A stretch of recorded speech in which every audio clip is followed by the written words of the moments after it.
Sahara മരുഭൂമി ഭയങ്കര ചൂടായിരിക്കില്ലേ? അതേപോലെ തന്നെ സഹാറ മരുഭൂമിയിൽ നമുക്ക് എന്തൊക്കെ കാണാൻ പറ്റും? നമ്മുടെ കാക്ടസിലെ കാക്ടസ്, അതായത് നമ്മുടെ ഈ ഒരു മുൾച്ചെടികൾ അല്ലെങ്കിൽ അങ്ങനെ പല കാര്യങ്ങളും സഹാറ മരുഭൂമിയിൽ കാണാൻ പറ്റുന്നുണ്ട്. അപ്പോൾ ലോകത്തിലെ ഏറ്റവും വലിയ ഉഷ്ണ മരുഭൂമി അല്ലെങ്കിൽ ലോകത്തിലെ ഏറ്റവും വലിയ ചൂട് കൂടിയ മരുഭൂമിയാണ് നമ്മുടെ സഹാറ മരുഭൂമി എന്ന് പറയുന്നത്. അപ്പോൾ സഹാറ മരുഭൂമിയാണ് ആഫ്രിക്കയിലെ മറ്റൊരു പ്രത്യേകത. ഓക്കെ,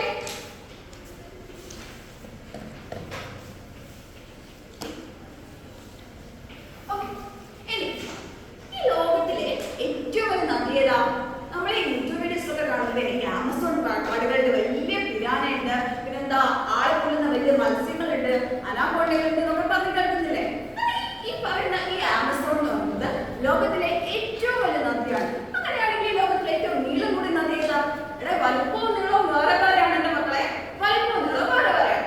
അപ്പോ ലോകത്തിലെ ഏറ്റവും വലുപ്പം കൂടിയ നദിയാണ് ആമസോൺ എങ്കിൽ ലോകത്തിലെ ഏറ്റവും നീളം കൂടിയ നദിയാണ് നൈൽ എന്ന് പറയുന്നത്. ഈ നൈൽ നദി സ്ഥിതി ചെയ്യുന്നത് നമ്മുടെ എവിടെയാണ്?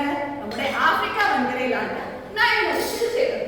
ഓക്കെ, അപ്പോ ആഫ്രിക്ക വൻകരയിലെ മറ്റൊരു സവിശേഷതയാണ് നൈൽ നദി. ലോകത്തിലെ ഏറ്റവും നീളം കൂടിയ നദിയായ നൈൽ സ്ഥിതി ചെയ്യുന്നത് നമ്മുടെ ആഫ്രിക്കയിലാണ്.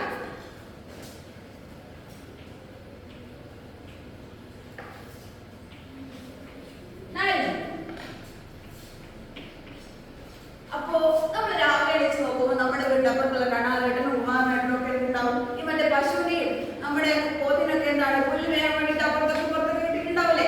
അതേപോലെ തന്നെ നമ്മളെ ഏത് സ്ഥലത്ത് ചെന്നാലും ഉണ്ടാവും അവിടെ കന്നുകാലികൾ. അങ്ങനെയാണെങ്കിൽ ഈ ഒരു പുൽമേടുകൾ എന്നുള്ള സംഭവമില്ല. അതായത് ഈ പുൽമേടുകൾ എന്ന് പറഞ്ഞാൽ എന്താണ്? നമ്മുടെ പുല്ല് മേയാൻ വീഴുന്ന സ്ഥലങ്ങളാണ് ഈ പുൽമേടുകൾ എന്ന് പറയുന്നത്. അപ്പോ ആഫ്രിക്കയിലുള്ള പുൽമേടുകൾ, നമ്മുടെ ഇന്ത്യയിൽ മാത്രമുള്ള പുൽമേടുകൾ, ആഫ്രിക്കയിലുള്ള ഇഷ്ടംമാതിരി പുൽമേടുകൾ. അപ്പോ ആഫ്രിക്കയിൽ മാത്രം കാണപ്പെടുന്ന പ്രത്യേകതരം പുൽമേടുകളാണ് നമ്മൾ എന്ത് പറയാ? സാവന്ന പുൽമേട്. എന്ത് പുൽമേടാണ്? സാവന്ന. ആരും സാമന്ത എന്ന് എഴുതി വെക്കരുത്, സാവന്നയാണ് കേട്ടോ.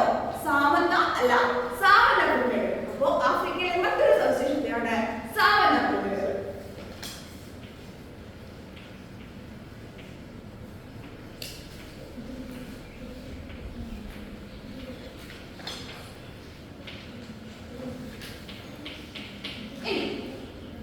മക്കളെ, നമ്മുടെ നാട്ടില് ആൾക്കാർ മരിച്ചാൽ എന്താ ചെയ്യാം? ഒന്നുകിൽ കുഴിച്ചിടും, അല്ലെങ്കിൽ എന്ത് ചെയ്യും?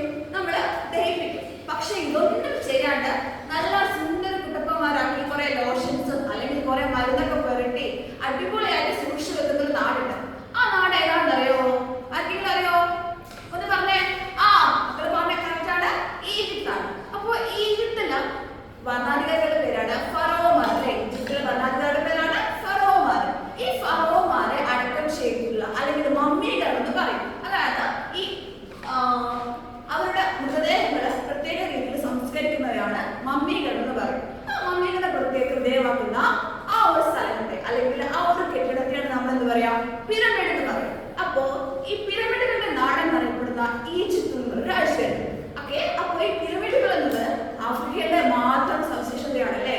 അപ്പോ പിരമിഡുകൾ കൂടേണ്ടത് നമ്മുടെ ആഫ്രിക്കയിലെ നമ്മുടെ സവിശേഷതയെ ചോദിച്ചാല് നമുക്ക് പിരമിഡുകളുടെ നാട് അല്ലെങ്കിൽ പിരമിഡുകൾ എന്ന് പറയുന്നത് ആഫ്രിക്കയിലെ ഒരു പ്രധാനപ്പെട്ട സവിശേഷതകൾ പറയാൻ പറ്റും.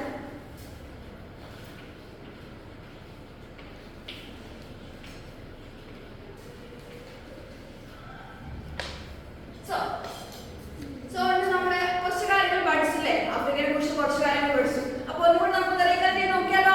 അപ്പോ ലോകത്തിലെ ഏറ്റവും വലിയ രണ്ടാമത്തെ ഭൂഖണ്ഡമായിരുന്നു പറഞ്ഞേ. ഒന്ന് പറഞ്ഞേ ഏതായിരുന്നു? ആ, ലോകത്തിലെ രണ്ടാമത്തെ വലിയ ഭൂഖണ്ഡമാണ് ആഫ്രിക്ക. ലോകത്തിലെ ഏറ്റവും വലിയ രണ്ടാമത്തെ ഭൂഖണ്ഡമാണ് അപ്പോൾ എന്താണ്? ആഫ്രിക്കയാണ്.